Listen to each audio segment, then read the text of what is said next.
আগামী বছর অর্থাৎ 2025 সালের এসএসসি সমমানের পরীক্ষার ফর্ম পূরণ নিয়ে নোটিশ প্রকাশ করা হয়েছে।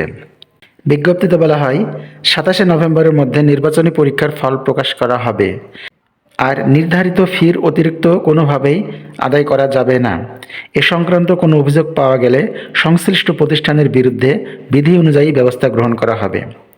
রেজিস্ট্রেশন ফি বিজ্ঞান বিভাগ পরীক্ষার্থীদের জন্য ফর্ম পূরণের ফি 2240 টাকা, ব্যবসায় শিক্ষা ও মানবিক বিভাগের জন্য ফি 2120 টাকা। পরীক্ষার্থীদের বেতন ও সেশন চার্জ হিসেবে 2024 সালের 31 ডিসেম্বরের পর্যন্ত পরিশোধ করতে হবে।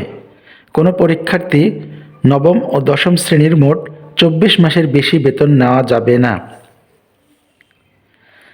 সাধারণত প্রতি বছর ফেব্রুয়ারিতে এসএসসি এবং এপ্রিলে এইচএসসি পরীক্ষা হয়, কিন্তু 2020 সাল থেকে করোনা মহামারীর কারণে দেশের শিক্ষাপঞ্জি এলোমেলো হয়ে গেছে।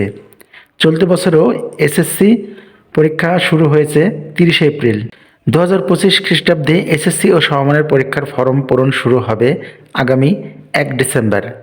বিলম্ব ফি ছাড়া ফর্ম পূরণ করা যাবে 9 ডিসেম্বর পর্যন্ত, আর ফি পরিশোধ করা যাবে 10 ডিসেম্বর পর্যন্ত। বিলম্ব ফি সহ ফি জমা দেওয়া যাবে 15 ডিসেম্বর পর্যন্ত। বৃহস্পতিবার ঢাকা শিক্ষা বোর্ডের পরীক্ষা নিয়ন্ত্রক অধ্যাপক মোহাম্মদ আবুল বাশার স্বাক্ষরিত বিজ্ঞপ্তিটি প্রকাশ করা হয়। তো প্রিয় শিক্ষার্থী বন্ধুরা, তোমরা 2025 সালে যারা এসএসসি পরীক্ষা অংশগ্রহণ করবে, তোমাদের পরীক্ষার কাউন্টডাউন শুরু হয়ে যাচ্ছে আগামী নভেম্বর থেকে। আশা করি তোমরা সকলেই খুব ভালোভাবে পরীক্ষায় অংশগ্রহণ করবে এবং ভালো ফলাফল করবে, এই প্রত্যাশা করে এখানেই শেষ করছি। ধন্যবাদ।